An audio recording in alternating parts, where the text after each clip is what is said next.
BGMC. The biblical truth lives here.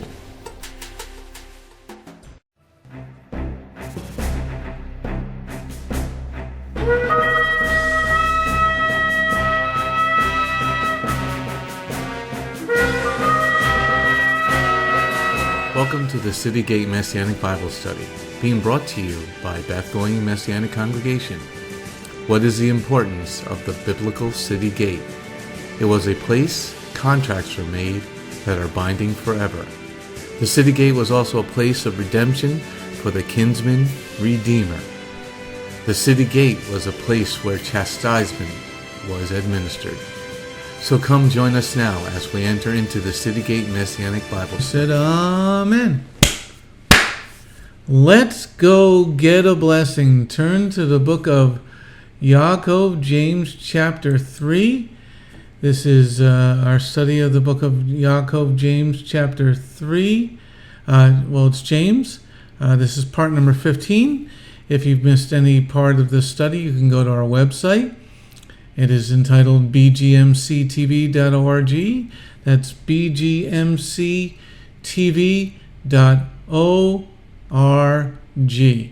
We're going to start with a reading from YAAKOV, James chapter 3. And because we're going to be doing sections number 5 and 6. As I've said in the past in the studies, each chapter of the Bible is also broken down into sections, and this particular chapter 3 of YAAKOV, James, is broken into 6 different sections. We'll be studying verses 10 through 18 tonight, but we're going to start out with a reading from the chapter so we can get a little bit behind what we already studied last week and the weeks before. Not many of you should become teachers, my brothers, since you know that we will be judged more severely. For we all stumble in many ways. If someone does not stumble in what he says, he is a mature man who can bridle his whole body. If we put a bit into a horse's mouth to make it obey us, we control its whole body as well. And think of a ship, although it is huge, and it is driven by strong winds, yet the pilot can steer it wherever he wants with just a small rudder. So too, the tongue is a tiny part of the body, yet it boasts great things. See how a little fire sets the whole forest ablaze? Yes, the tongue is a fire, a world of wickedness. The tongue is so placed in our body that it defiles every part of it, setting ablaze the whole of our life, and it is set on fire by Gehinnom itself. For people have tamed and continue to tame all kinds of animals, birds, reptiles, and sea creatures. But the tongue no one can tame. It is unstable and evil thing, full of death-dealing poison. With it we bless Jehovah the Father, and with it we curse the people who were made in the image of Elohim. Out of the same mouth comes blessings and cursing. Brothers, it isn't right for things to be this way. A spring does not send both fresh and bitter water from the same opening, does it? Can a tree yield olives, my brothers, or a grapevine figs? Neither does salt water produce fresh. Who among you is a wise and understanding? Let him demonstrate it by the good way of life, by actions done in humility that grows out of wisdom. But if you harbor in your hearts bitter jealousy and selfish ambitions, but don't boast and attack the truth with lies. This wisdom is not the kind that comes down from above. On the contrary, it is worldly, unspiritual, demonic. For where there are jealousy and selfish ambitions, there will be disharmony and every foul practice. But the wisdom is above. But the wisdom from above is first of all pure, then peaceful, kind, open to reason, full of mercy and good fruits, without partiality and without hypocrisy. And peacemakers who sow seed in peace raise a harvest of righteousness. All right, so we're going to be going to part number 5. Part number 5, which we were reading, part number 5. And that's going to be verse 10 through 12. Okay, so let's go to that. Let's look at verse 10 through 12. YAAKOV, James chapter 3, verse 10 through 12. Now, before we're going into that, let's remind ourselves that this was, as we read in verse 1, this was for leaders, okay? Because leaders are going to be judged more harshly. And as followers of Messiah Yeshua, it is vitally important that we realize that we are leaders, because we're supposed to be a nation of priests, a nation of priests, and we need to follow this very carefully, and we must understand it very carefully. All right, so let's read verse 10 through 12. Out of the same mouth, blessings and cursing. Brothers, it isn't right for things to be this way. A spring doesn't send both fresh and bitter water from the same opening, does it? Can a fig tree yield olives, my brothers? Or is a grapevine figs? Neither does salt water produce fresh. Okay, so what we're talking about here still is things coming out of the mouth. Okay, it's very important to see what's coming out of your mouth. It is important to know what is coming out of your mouth, because it's coming from your heart. It's coming from your heart. And YAAKOV is challenging the people to be careful how they speak. Okay, and it really gets into deep, profound understanding in these last two sections of chapter 3, section 5 and 6. Okay, so let's move on to the next slide. Okay, let's read verse 10 again, because that's the verse that we're keying on right now. Verse number 10. Out of the same mouth comes blessing and cursing, brothers. It isn't right for things to be this way. Okay, so what we're being told is that, and you see this all the time in people that call themselves followers of Messiah, believers. They'll say blessings, they'll praise the Lord in one sentence, and they're trying to get you to become born again. And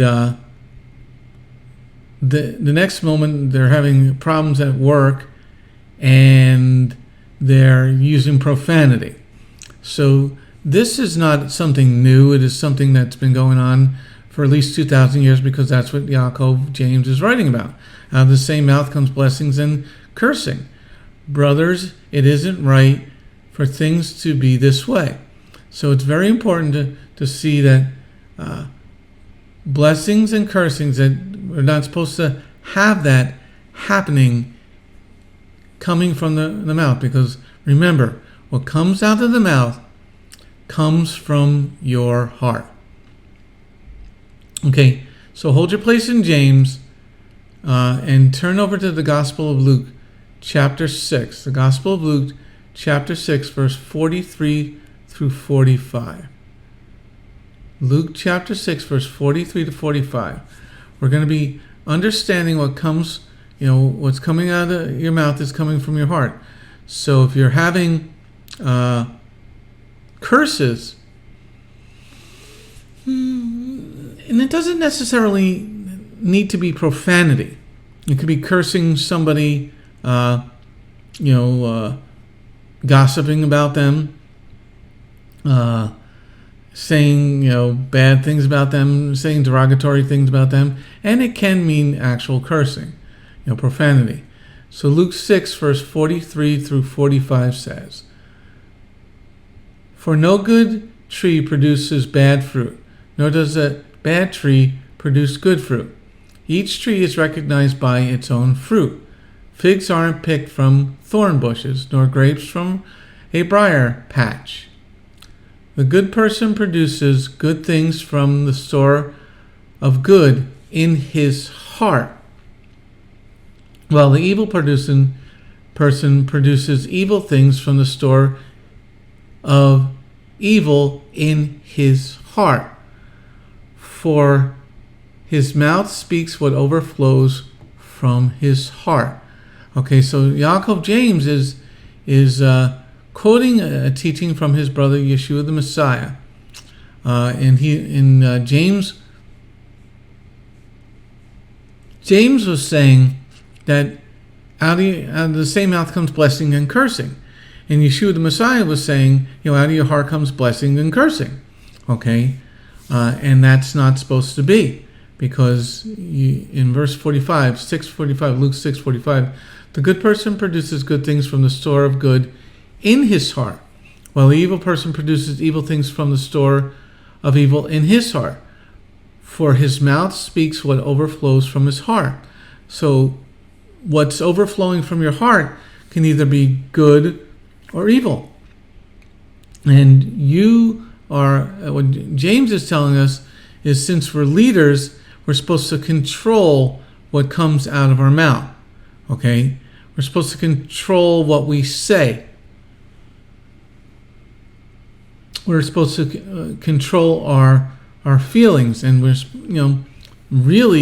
not supposed to talk evilly about people, especially when they're not there. If you want to say something while the person is there, then the person is there to defend themselves, and they can defend themselves in a physical way or in a gentleman way or a ladylike way. But what we really need to focus on, what James is focusing on, is you can't have blessings, go to congregation, sing all worship songs, and then in the next moment, be cursing people. And we've had people at Beth Goyim that, they were worshiping in one moment, and then, at Oneg or fellowship outside the building, they were saying derogatory things against people in the congregation, people that are not in the congregation. So you can't have both good and bad come out of the same mouth, because what's coming out of your mouth is coming from your heart. And if you got evil coming from your heart, then the Ruach HaKodesh is not living there. That's very clear. Okay, you can't have both coming out. All right, let's see here. Let's go to our next slide. Now turn to Matthew 15. Keep holding your place in James. Turn to Matthew 15, verse 17 through 20. We're going to hear some more of Yeshua's words about blessings and cursings coming out of your mouth. Okay, so YAAKOV is definitively in chapter 3, verse 10, quoting from his brother.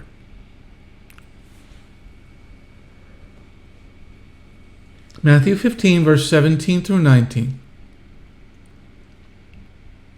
"Don't you see that anything that enters the mouth goes into the stomach and passes out into the latrine? But what comes out of your mouth is actually coming from your heart, and that is what makes a person unclean.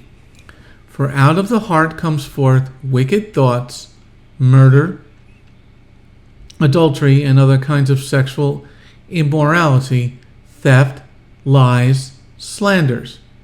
These are what really makes a person unclean. But eating without doing netilat yadayim does not make a person unclean." Okay, so let's clear up verse 20. Okay, this was about washing your hands. Okay, because the Pharisees and Sadducees were saying Yeshua didn't wash his hands. Excuse me. Yeshua didn't wash his hands before eating. Okay, so he's not talking about food. They're talking about washing your hands before you eat. Okay, so what Yeshua is talking about in verse 17 through 19 is what comes out of your heart is the uncleanness.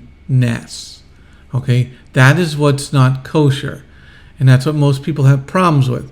They have a lot of things coming out of their mouth that is not kosher. Okay, kosher, we still keep the kosher laws. Yeshua is not doing away with the kosher laws as most Christians believe and think. And it's sad that I've talked to many Christians who read this and say, "See, he's doing away with the kosher laws. We can eat whatever we want." Okay, no, that's not what he's doing. What he's doing is saying, the food that you put into you is not what defiles you. Okay, and if you're putting pig into your body, Jehovah the Father, the Eternal One, didn't consider pig to be food. Okay, he didn't consider pig to be food.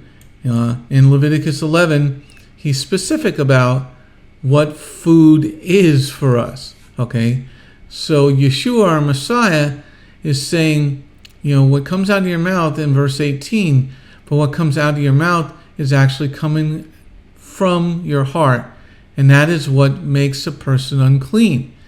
So if you're saying things that tear down somebody's person, okay, their countenance, their character, if you're saying something bad while they're not there, that's what's unclean. And that's what YAAKOV in chapter 3 verse 10 is saying. You can't be blessing God in one moment and then the next be cursing a colleague, a person, in general, somebody in the congregation, okay, somebody that you're worshiping with.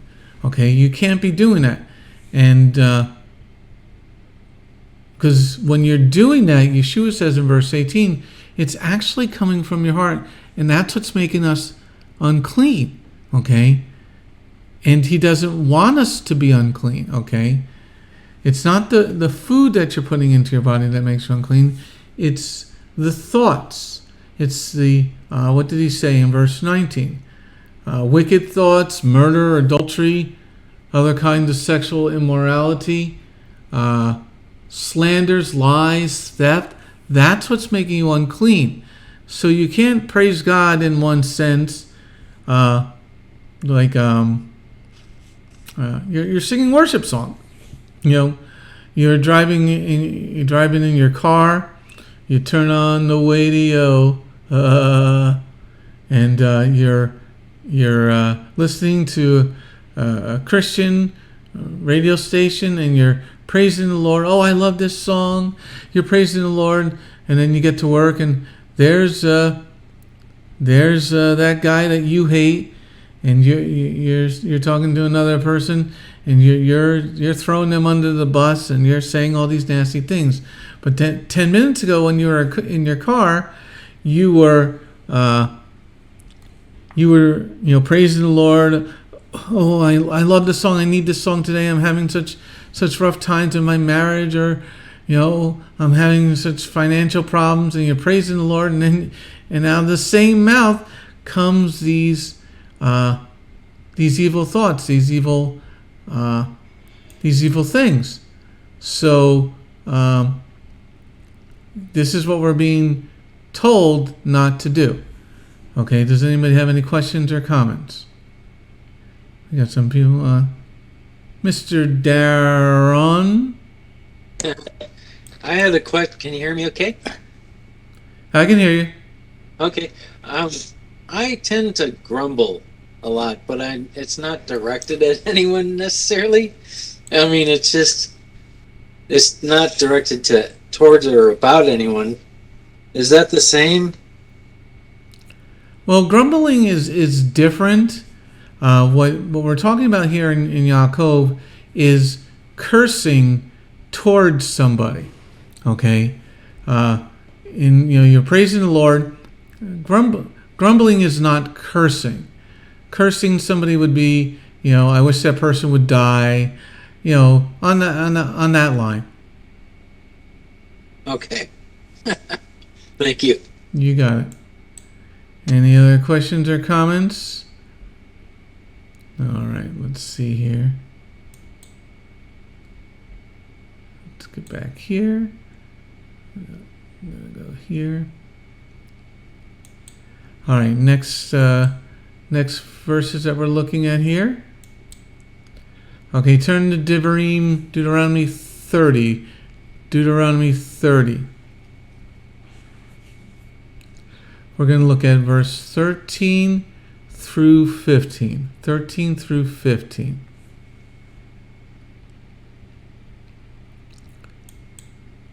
Deuteronomy 30. Okay, so we're focusing on what's coming out of our mouth, okay?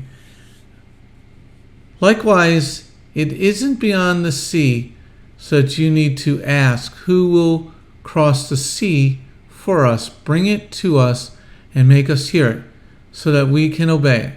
On the contrary, the word is very close to you, in your mouth, even in your heart. Therefore you can do it. Look, I'm presenting you today with on one hand life and good, and on the other death and evil. Okay, so what we're looking at there is what is in your mouth is supposed to be life and good. What is in your mouth is supposed to be life and good, or is it death and evil? Okay, so the Torah is telling us that what should be in our mouth is the words of God. What should be in our mouth is blessings to friends, families, and even to people that we don't like. We're supposed to be blessing our enemy. You're supposed to be blessing your enemy. Okay, so what Moshe was showing us here in verse 14, let's look at verse 14 and 15. On the contrary, the word is very close to you, in your mouth, even in your heart. Therefore you can do it. Look, I am presenting you today with on one hand life and good, and on the other death and evil. So what YAAKOV, James is telling us, you can't have in your mouth life and good, and then in your mouth death and evil. You can't have both of them, or you're not supposed to have both of them, okay? Because it isn't right for things to be this way, YAAKOV is saying. So you have presented to you good, okay, life and good, and death and evil. So if you're cursing somebody, okay, whether it be, you think somebody's your enemy or something like that, really the only enemy we have is Satan himself, okay, Satan himself.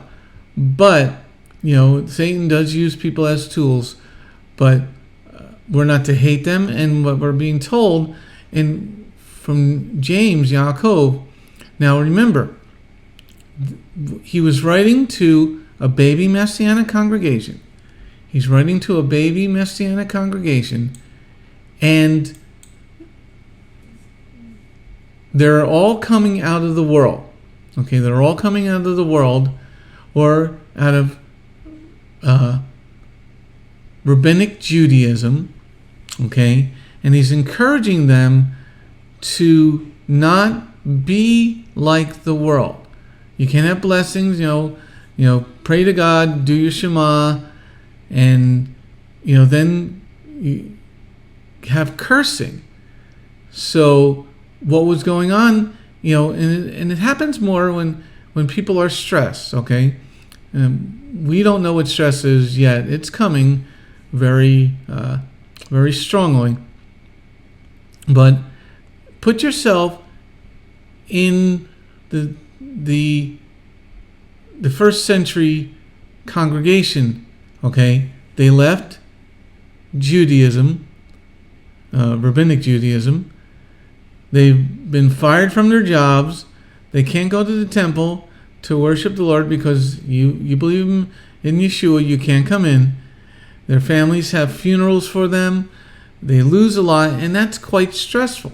And now you look at what we were reading, I'm presenting you with today on one hand life and good, and on the other death and evil. Okay? And you're not supposed to be speaking bad about one another. Okay? But this guy's getting on your nerves. Okay? This lady's getting on your nerves. And we all have that where people get on our nerves. But you can't be blessing God in one breath and cursing him in the next. Okay? Cursing people in the next. Because it isn't right for things to be this way. That's what we're being told. Okay? Any questions or comments before we move on to the next part? Okay, let's go back to James, YAAKOV. We're now going to be looking at verse 10, 11, and 12. Okay? We're going to be looking, and we're going to be focusing on verse 11. Out of the same mouth comes blessings and cursing. Brothers, it isn't right for things to be this way. A spring doesn't send both fresh and bitter water from the same opening, does it? Can a fig tree yield olives, my brothers? Or a grapevine figs? Neither does salt water produce fresh. So what he's using is these opposite things. So we're going to be focusing on verse 11. A spring doesn't send both fresh and bitter water from the same opening, does it? Okay, so we're focusing on that part, that you don't have freshwater fish living in salt water. Okay, it doesn't happen because God made them differently. He made freshwater fish. And most rivers are freshwater, and then you have those type of fish that live there, and then you got different type of fish that live in the ocean, which is saltwater. Okay, so you can't have both of these type of things coming out of your mouth and really coming out of your thought process. So YAAKOV, James is really, trying to show them, and what this really is, and this comes to the part where what he's doing is molding them. Okay, as you grow in the Lord, and each person is at a different stage of their walk with Messiah.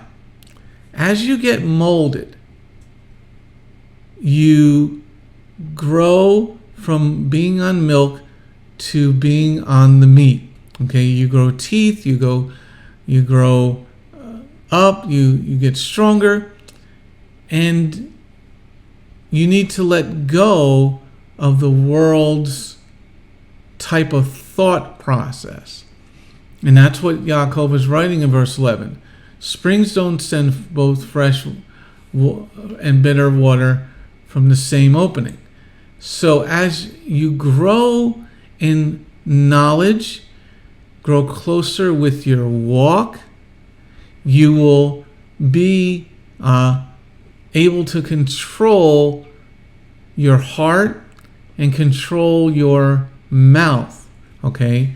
So that only blessings come out of your mouth, okay? Like I said, the example of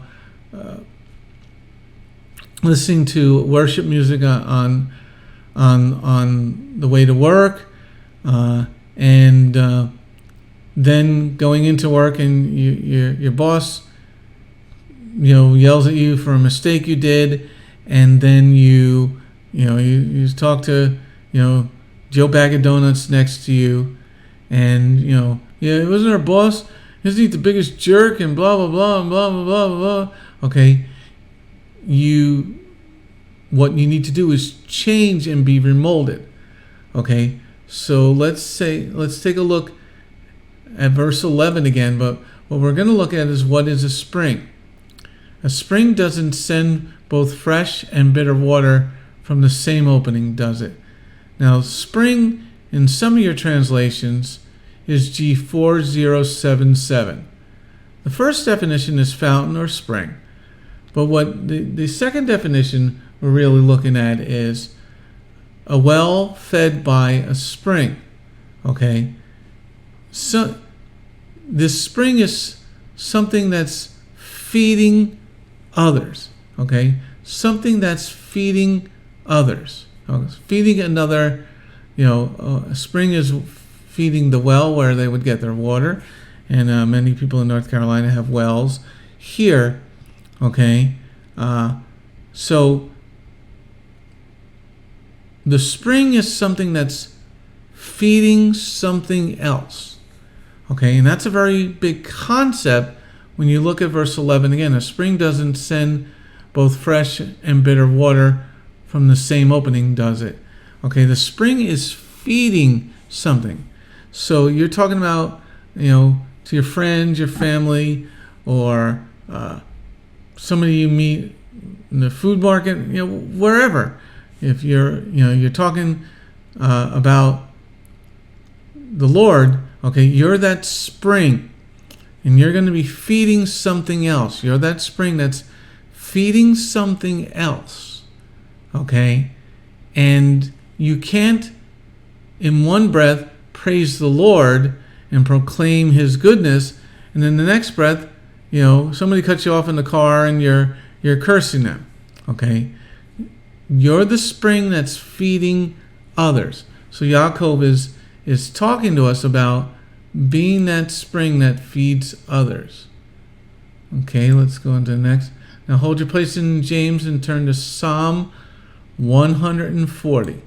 Psalm 140, verse 1 and 2. Psalm 140, verse 1 and 2. We're talking about a spring doesn't send both fresh and bitter water from the same opening. So let's see what the psalmist, let's see what David wrote here in Psalm 140, verse 1 and 2. For the leader, a Psalm of David. Rescue me, Jehovah, from evil people. Protect me from violent people. They plan evil things in their hearts. They continually stir up bitter strife. Okay, so what he's saying about the evil people is they plan in their things in their heart, and they continually stir up strife. Well, how does somebody stir up strife? Well, that's with words generally. Okay, so when you have fresh water and bitter water coming out of the same opening, then what you're doing is you're blessing the Lord. You're asking for him to rescue you, help you pay your bills, not to get fired, that type of stuff. And then in the next moment, you're stirring up strife. So this happens, sadly, in doing the ministry for almost 20 years now. People love to gossip and stir up strife. And it's not, I've seen it in the congregation. I mean, it's rampant at work, and children in schools, public schools, they have their cliques and all this type of stuff, and people will stir up strife. Oh, we can't play with that person. We don't want them in our group. Okay. Same goes, people don't change unless they really seek the Lord and follow his ways. So look at verse 2, Psalm 140, verse 2.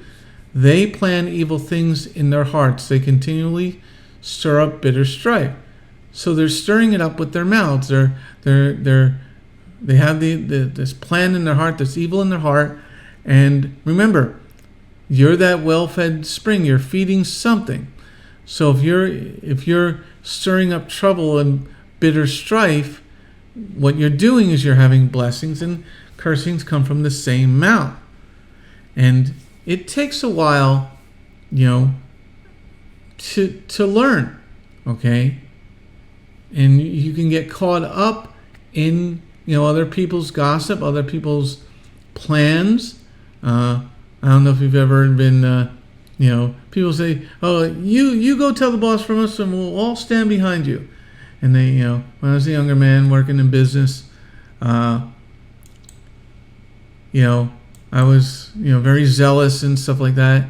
And, okay, well, you're a leader. You go tell the boss for us, and we'll all stand behind you. We'll all come, and you do the talking for us. It's like, when the people of Israel said to Moshe, "You talk to God. We don't want to talk to God directly."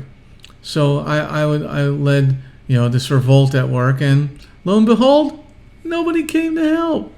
Okay, nobody came to help. People were all quiet. And who got in trouble? Me. Okay, so you have in your hearts, you stir up strife. You're supposed to be a well-fed spring, and you're connected to the darkness. Okay, so YAAKOV is saying, don't have fresh and bitter water come from the same mouth. Stick with God all the time. Okay, and this takes work. It's not going to be easy, but it takes work. But it's well worth it. It's well worth it. All right. Any questions or comments before we move on to the next part? Okay. Moving on. Turn to Isaiah 5, verse 20. Yeshayahu, Isaiah 5, verse 20. Once again, you're listening to The Remnant's Call, the City Gate Messianic Bible Study, being brought to you by Beth Goyim Messianic Congregation. If you've missed any part of this, or you want to see all of our teachings, go to bethgoyim.org or bgmctv.org. If you've missed any part of this particular study, we're on part number 15. You can see the other 14 parts on our website at bgmctv.org. That's bgmctv.org.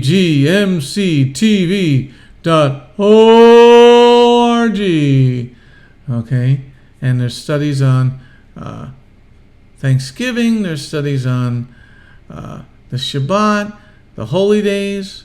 Should you be celebrating Christmas? Should you be buying presents for people? All these type of studies are on our website.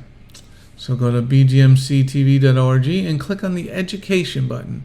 Or you can go directly to Discipleship Television. That's discipleshiptv.org. And you can see all the studies on Revelation, Galatians, Colossians. We got all the books, lots of studies, all the Torah portions. So check out our website. All right, so now we're on this part here about both fresh water and bitter water coming from the same opening. Isaiah 5, verse 20. Woe to those who call evil good and good evil, who change darkness into light and light into darkness, who change bitter into sweet and sweet into bitter. Okay, so what we're talking about here, you should be speaking blessings of good. Okay, so if you're changing sweet into bitter, well, how can you change sweet into bitter? Well, you were just praising the Lord in your car, or you're listening to worship music, and now you're talking trash about somebody. So you're changing sweet into bitter. Okay, this is also an end time prophecy where we see many things being changed into bitter because we have fresh and bitter water coming from the same opening. So what it does is it changes it all to bitter. Okay, it changes it all to bitter because you're changing good into evil. Look at verse 20 again. Woe to those who call evil good and good evil, who change darkness into light and light into darkness, who change bitter into sweet and sweet into bitter.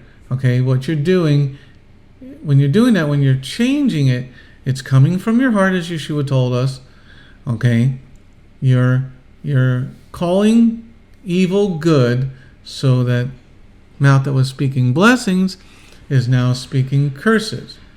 Okay, so what you're changing the good into light into darkness. Okay, you're changing light into darkness, and bitter into sweet.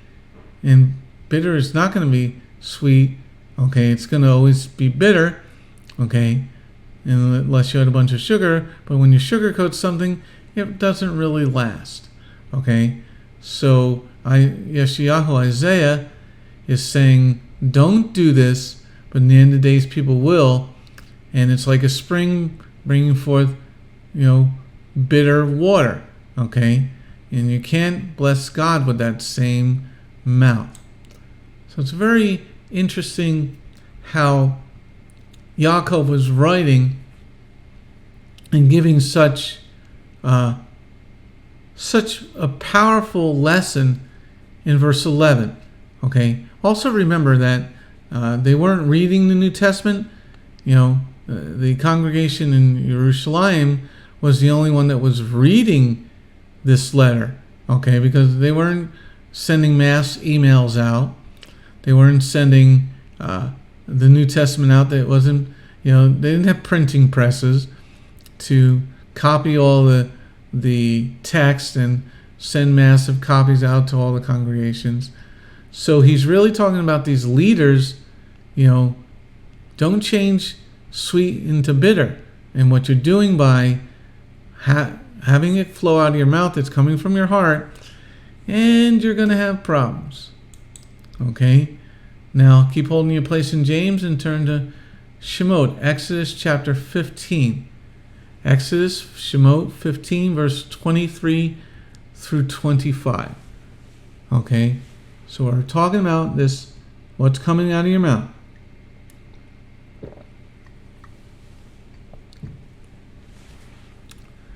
Exodus 15, verse 23 through 25. They arrived at Marah, but couldn't drink the water there, because it was bitter. This is why they called it Marah, bitterness. Let's see here. Okay, bitterness. The people grumbled against Moshe and asked, "What are we to drink? What are we to drink?" Moshe cried to Jehovah, and Jehovah showed him a certain piece of wood. When he threw it into the water, made the water taste good. And there Jehovah made laws and rules of life for them, and there he tested them. Okay, this is a real powerful passage. Let's focus on, let's read those verses again. They arrived at Marah, but couldn't drink the water there because it was bitter. This is why they called it Marah, bitterness. The people grumbled against Moshe and asked, "What are we to drink?" Moshe cried to Jehovah, and Jehovah showed him a certain piece of wood, which, when he threw it in the water, made the water taste good. There Jehovah made laws and rules of life for them, and there he tested them. Okay, so the key is here. What would Yeshua do? Okay, put the wood into your speech. Put the wood into your speech. What does that mean? Put the cross into your speech. Put the cross into your speech. Okay? Don't have fresh and bitter water come from the same mouth. Put the wood, put the cross, the wood, into your speech, and then you'll have fresh water coming out of your mouth. You'll have living water coming out of your mouth. You'll have blessings coming out of your mouth. But when you remove the wood, when you remove the cross from your heart, from your mouth, then the water becomes bitter. Okay, bitterness, mara, okay. So the Torah is saying when you put the wood in the water, it changes it from bitter and makes it sweet. James 3:11, the spring doesn't send both fresh and bitter water from the same opening, does it? Okay, so you put the wood, the cross, Messiah Yeshua, in your heart, in what you're thinking, in what you're doing, and especially in what you're saying, and then it becomes sweet. Okay, then you don't have the two things coming out of your mouth. And that's what this teaching is showing us, is that you can't have both. You can't have evil be good and good be evil. You need to put the wood in what you're speaking.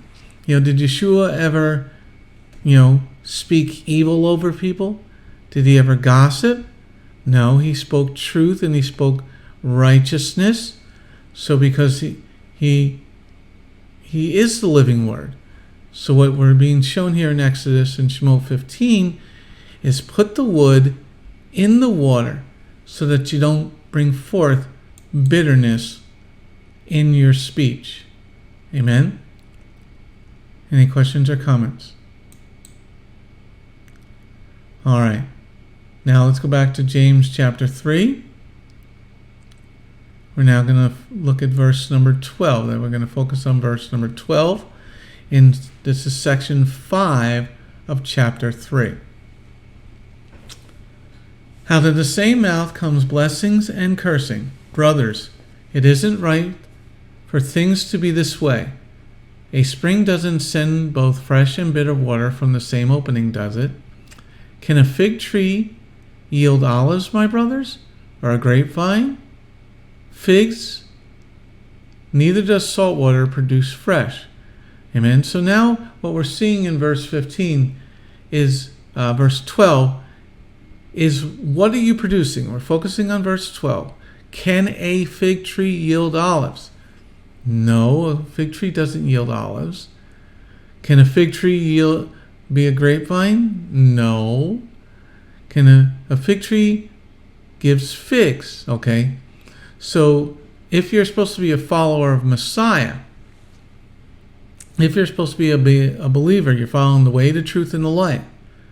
You can't be a fig tree and yielding onions or olives or these other things. Your fig tree produces figs, but if you're sending both fresh and bitter water out of the same mouth, then you're like a fig tree that's yielding bananas, or a fig tree that's yielding apricots. Okay, you're supposed to be yielding what you are. Okay, so you can't be sending both fresh and salt water out of the same mouth. That's what he's really saying there. And this is a very powerful teaching, because if you can, as we said in the early part of the chapter, if you can control your tongue, you can control the rest of your body. Okay? How do things go into disaster most ways? Through the tongue. Right? Didn't Satan say to Chava? Didn't God say? He didn't force her to eat the fruit, right? He spoke this bitterness. You can be like God. Okay, and she wanted to be like God. Okay, so now let's move on to the next part. Okay, so we're talking about bearing fruit. Every tree bears fruit according to its kind. A fig tree produces figs, and an olive tree olive berries. A fig tree does not produce olive berries, or an olive tree figs. Neither of them are both. Okay, what are you producing? So that's what YAAKOV is telling us in verse 12. What are you producing? Are you producing strife? Or when you come around, do people go, oh no, there's that guy, or there's that girl? Okay. Now if they say that of you because you're always bringing forth the word, well then, as Yeshua points out in Yochanan John chapter 3, the darkness hates the light. Okay? But if you're bringing forth the words of God and the people don't like it, well, that's different. But if you're bringing, sometimes you're a believer, sometimes you're not. Sometimes you got a good mouth, sometimes you don't. And one of my biggest hurdles when I first got saved many, many years ago was, oh man, great.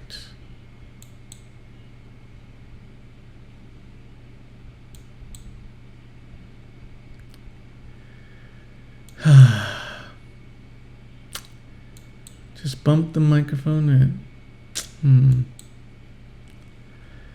alrighty. Alright. Well, good thing it's recording on over there. Alright. Next part. Turn to Romans chapter 11.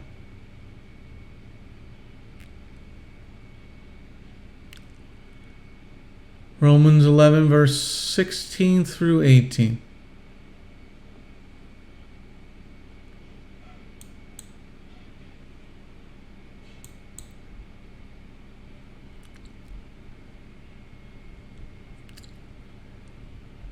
Romans 11, verse 16 through 18. Now, if the challah offered as first fruits is holy, so is the whole loaf. And if the root is holy, so are the branches. But if some of the branches were broken off and you, a wild olive, were grafted in among them, and have become equal sharers in the rich fruit of the olive tree, then don't boast as if you were better than the branches. However, if you do boast, remember that you are not supporting the root is supporting you. So go back to verse 17. That's going to be our key to this understanding. But if some of the branches were broken off and you, a wild olive, were grafted in among them, have become equal sharers of the root of the olive tree. Okay, so we're looking at this, and we're needing to understand what is transpiring here. We're needing to understand what's transpiring here. That you're grafted in. Now, some of the Hebrews were broken off because they were praising God some of the times, but not other times. Okay? So they had fresh and salt water coming out of the same mouth. So you being put in, you must follow the same understanding that if Jehovah broke off some of the wild olives, then he's going to break off some of you also. So you can't have both fresh and salt water. So we look at James 3, a fig tree doesn't yield olives. So if you're grafted in, you're going to become part of the olive tree. You're not going to become an orange. Okay, you're going to become part of that, and you're going to become part of one family. Okay, so this is why you use the Roman scripture here of the engrafting in. Okay, you can't produce salt and fresh water. You have to become part of the same Hebrew olive tree. Any questions or comments? All right, moving right along, we're going to now go to verse 13 through 18. Moving on to section number 6. And that's entitled Wisdom Comes From Above. Now all of what chapter 3 was about, YAAKOV was leading up to this last part of the chapter. Okay, we have chapters, but this was a letter. So he was leading all up to this as wisdom comes from above. Okay, so we're going to be looking at that. Verse 13 through 18. Verse 13 through 18. Okay, I'm going to look over here. Who among you is wise and understanding? Let him demonstrate it by his good way of life, by actions done in the humility that grows out of wisdom. But if you harbor in your hearts bitter jealousy and selfish ambition, don't boast and attack the truth with lies. This wisdom is not the kind that comes down from above. On the contrary, it is worldly, unspiritual, demonic. For where there are jealousy and selfish ambition, there will be disharmony and every foul practice.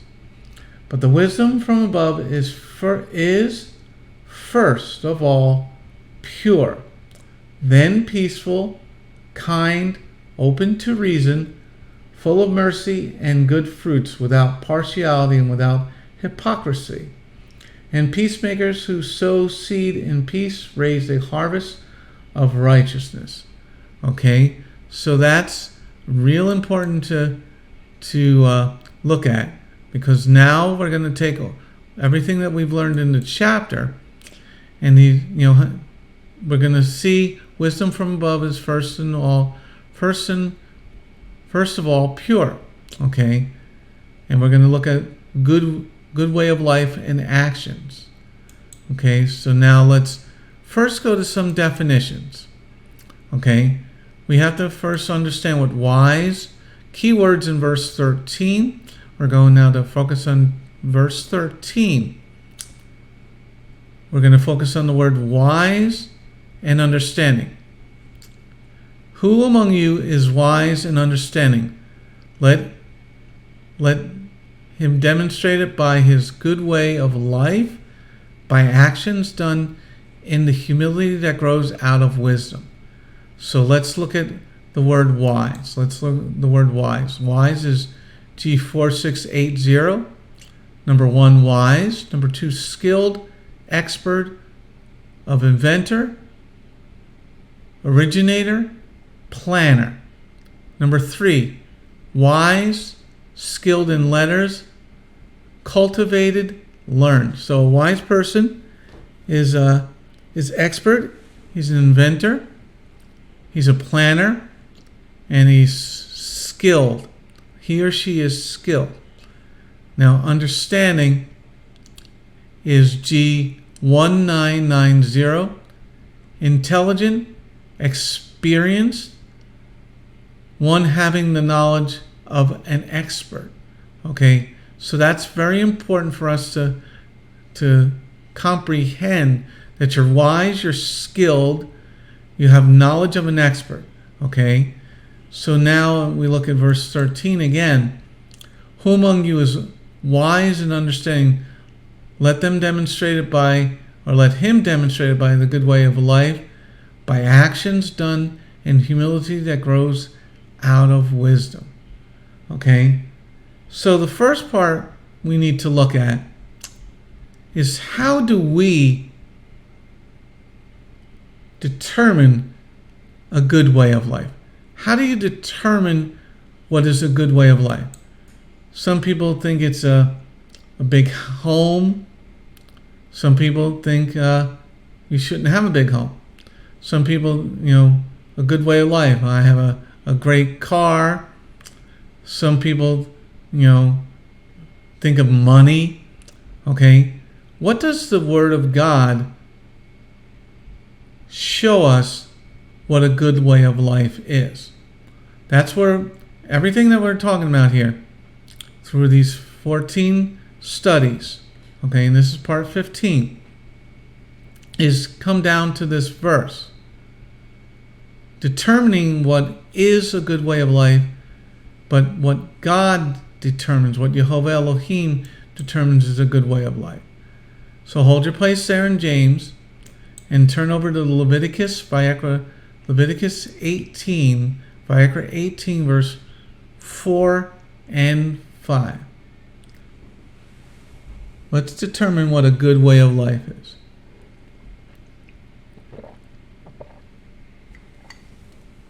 Now remember, YAAKOV James was not reading the New Testament It wasn't written. They were only reading from the Tanakh, the Old Testament.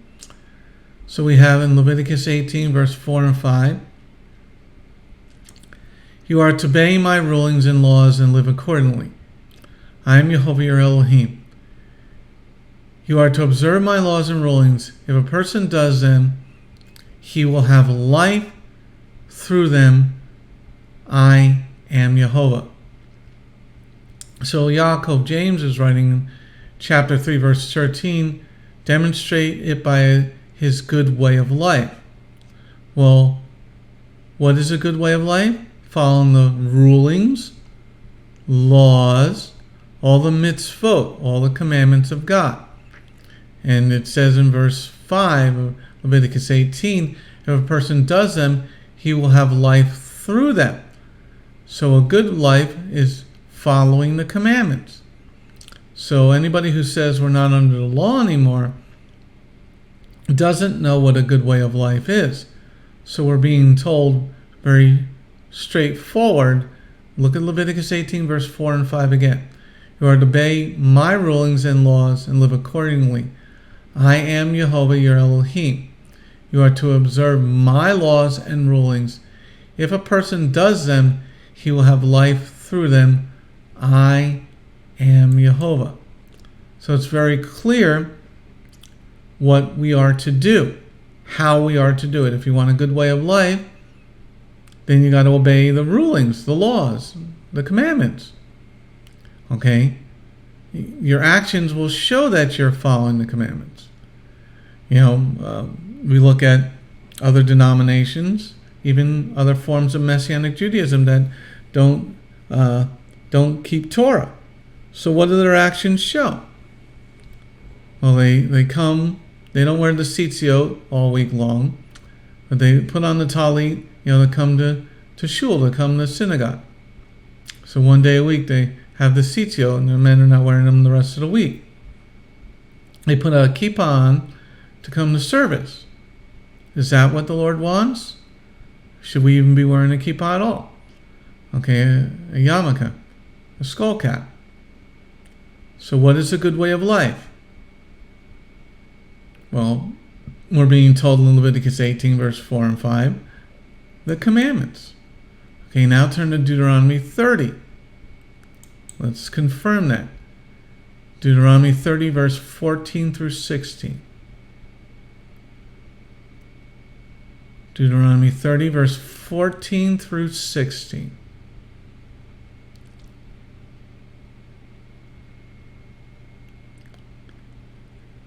Let's put that all up on the screen. On the contrary, the word is very close to you, in your mouth, even in your heart. Therefore, you can do it. Look, I am presenting you today with on one hand life and good, and on the other hand death and evil. In that I am ordering you today to love Yehovah your Elohim and follow his ways and to obey his mitzvot, regulations, and rulings. A good way of life would be to follow his regulations and rulings. A good way of life you're being presented with life and good on one hand and death and evil again on the other hand. So who's wise among you? Who's wise in understanding? Well, God is the most wise creator ever. Our King, our Yehovah Elohim, is the most brilliant, magnificent master of the universe, and he's presenting us with life and good on one hand and death and evil on the other. So if you're wise in understanding, demonstrate this by your good way of life, by your actions. Well, if you're getting ready to celebrate Christmas and New Year's coming up on January 1, your actions do not speak of holiness. Your actions speak of man-made traditions that we are not to do and we are not to follow. Okay? So your good way of life would be, what comes out of your mouth is the Shema, the commandments, the praising of God. This is pure. Are these commandments not from heaven? And if they're from heaven, Are they not pure? So when Jehovah said to keep, this is the food that you're supposed, this is food for you. This is pure. Okay, let's move on to the next part. Go back to James chapter 3. We're now going to look at verse 14. We're going to key on verse 14.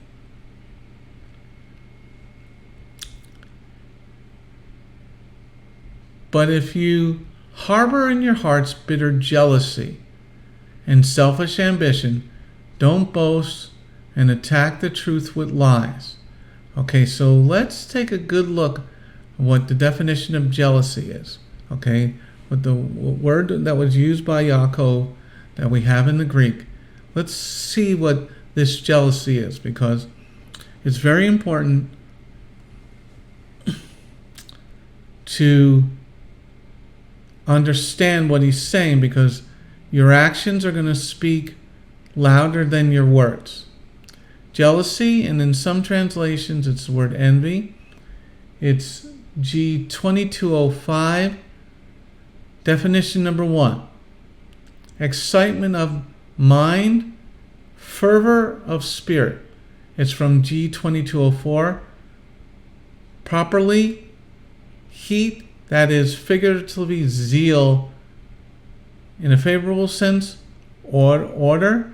In an unfavorable one, jealousy as of a husband, jealous of his wife, of an enemy. Okay, emulation, envy, jealousy, zeal, indignation. These are all really powerful words. So jealousy is like a husband, and it's a couple of years ago, a bunch of years ago, O.J. Simpson. If the glove doesn't fit, you got to quit. Okay, well, those type of gloves always shrink when you're not wearing them. The police always had those. But anyway, a husband that's jealous of his wife, and that goes back to Numbers chapter 5. So what we're looking at here is, if your actions are not following the commandments, then you're going to get jealous. You're going to harbor in your hearts bitter jealousy and selfish ambition.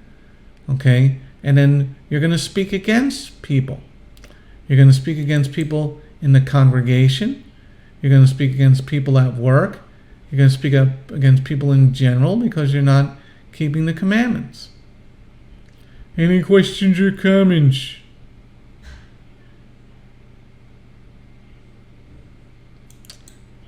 Okay, let's move on. Selfish ambition. What is ambition? Let me move this off the screen for those on the net. Selfish ambition is G2052. According, distinction, a desire to put oneself forward. A partisan and fractious spirit which does not disdain low arts. Okay, so what is selfish ambition? Desire to put yourself forward. Okay, so if you're not if you're not trusting in God, if you're not trusting in His Word, who had selfish ambition? Can anybody remember Korach and all those men who had selfish ambition? We've had many kings we have in Kings and Chronicles, kings that had selfish ambition. We have people in the Pharisees and Sadducees that had selfish ambition. Okay, so if your actions are not following the Torah, you will be jealous. You will have selfish ambition. Okay, it's very important that we rid ourselves of this, and this is a process. It is a process because you have to allow the Lord Elohim, the Ruach HaKodesh, to be in you, to get rid of these worldly things, because it destroys congregations, it destroys businesses, it destroys marriages, it destroys relationships. So it's very important to be able to do that. So hold your place in James and turn to Bereshit, Genesis 37, verse 10-11. We're going to be talking about some people that were jealous that did something really bad to their brother.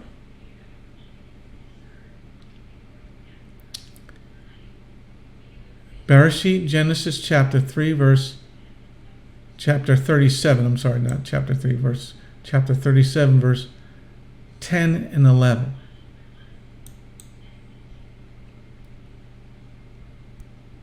He told his father too, as well as his brothers. But his father rebuked him. What is this dream you have had? Do you really expect me, your mother, and your brothers to come and prostrate ourselves before you on the ground? His brothers were jealous of him, but his father kept the matter in mind. Now remember, this is Joseph, who had the dreams about his brothers bowing down to him. Very interesting. They were jealous, and what did their actions do? They sold their brother into slavery. Because they were jealous on how their father treated him. They were jealous of his special talit, his coat. And they got so jealous of him, they were willing to kill him. So how did this all start? Started with them talking to one another. Exactly what YAAKOV James is telling us not to do these type of actions. Don't let your words tear down. So all of his brothers were in one accord. They were jealous of Joseph and were willing to kill him, sell him into slavery. How disgusting. So James is telling us, guard yourself against this. Now turn to Matthew 27. Matthew, the Gospel of Matthew 27, verse 17 and 18.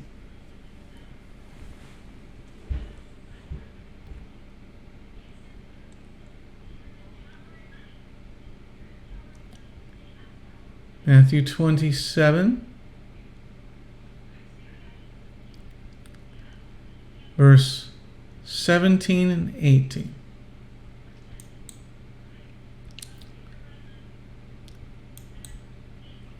So when the crowd gathered, Pilate said to them, "Whom do you want me to set free for you, Barabbas or Yeshua called the Messiah?" For he understood that it was out of jealousy that they had handed him over. So the Pharisees and Sadducees were very jealous of Yeshua's abilities. I mean, he was healing, he had the people following him, but it was all out of jealousy. Instead of saying, this man is drawing us closer to the Father in heaven, he proclaims the Torah, he follows the Torah, and they were jealous of him.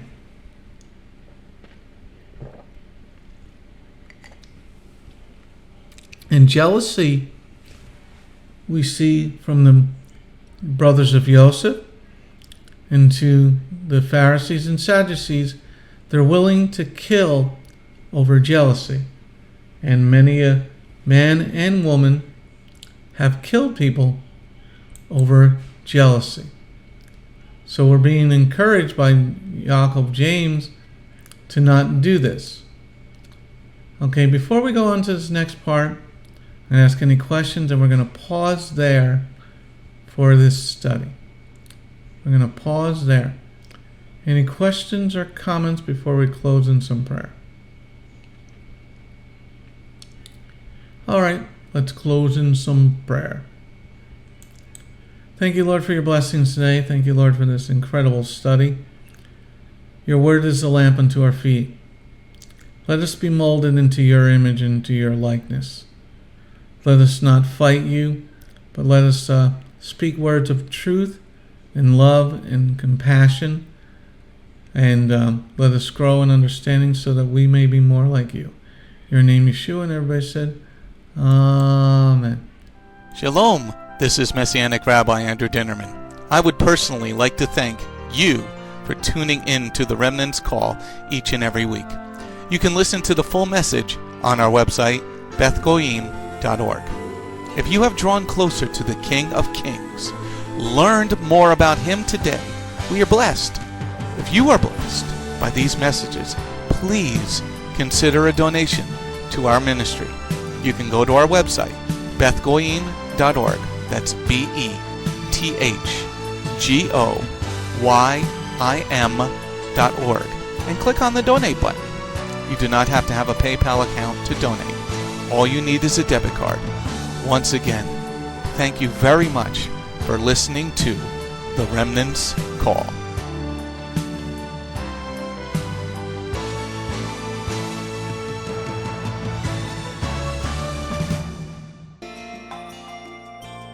If you have not taken your first steps to be born again, just ask God's help.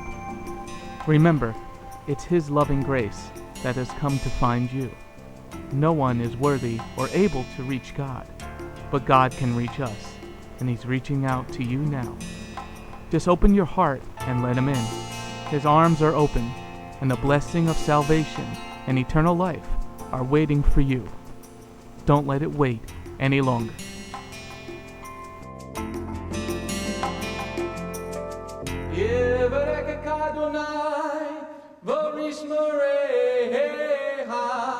Ya Adonai, panavoleka, vikuneka, Yisa Adonai, panavoleka, vayasem lecha, shalom. May the Lord bless you and keep you. May the Lord lift His face to shine upon you. May the Lord be gracious unto you and give you His shalom. Shalom. My name is Messianic Rabbi Andrew Dinnerman, and I invite you to come to visit our congregation. If you are in the tri-state area, come out and visit with us on Shabbat. We are a congregation of Jews and Gentiles, living as one in the Messiah Yeshua. BGMC is a place of true worship. The focus never wanders from the Hebraic roots of our faith. Beth Goyim is rooted in the Word of God from Bereshit through to the book of Revelation. Messiah's strong words against man-made tradition are carefully recorded in Matthew 7. That is the reason we only follow the straight-up instructions found in Scripture, truly the way, the truth, and the life. If you're looking for a deeper walk with Adonai, come out for our Tuesday evening Bible study called Messianic Torah Time. Come, spend the day with us on any Shabbat. We start at 11 a.m. with the sound of the ancient Hebrew shofar. Next, we offer our King praise and worship in English, Hebrew, and Spanish. After worship, we review the headlines in the previous week's news from around the globe, especially news from the Holy Land, Israel. We don't just list the news headlines as current events, but we comb through the scriptures, searching for clues to understand what they mean and then to help pinpoint prophetically our current position on Adonai's clock. After digesting all that modern information, we leave the world behind as we journey with our Adonai deep into His eternal Word, not with just one or two scriptures, but usually 7 or more scriptures. The spiritual nourishment and the richness of His kingdom become accessible to the ones who share this special time and seek them out. The day does not end there. Because Shabbat is so special to Him, there is always so much more that our King desires to share. So instead of separating and leaving, we stay together as a family for potluck lunch and an afternoon study of our King's Word. We close the Shabbat together with the reading of the new week's parashah. That's the Torah portion. Even after those blessings, many of us just can't get enough. So the members bring prepared homemade foods to share while we all enjoy an uplifting movie together. If all that information is not quite enough, you can check out our website where you will find over 200 video teachings and biblical holy day studies. Under Messianic Torah Time, the Hebrew Roots button, you'll discover free studies on many different topics. including PowerPoint slide presentations. If Beth Goyim sounds like a place you'd love to visit, but you live outside the tri-state area, there is still a way to connect with us. We stream live on the internet on Tuesday, Thursday, and Shabbat. The website is www.bethgoyim.org. That's BETHGOYIM.org.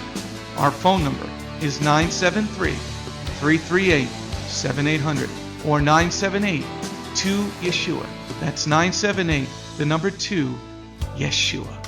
Shalom.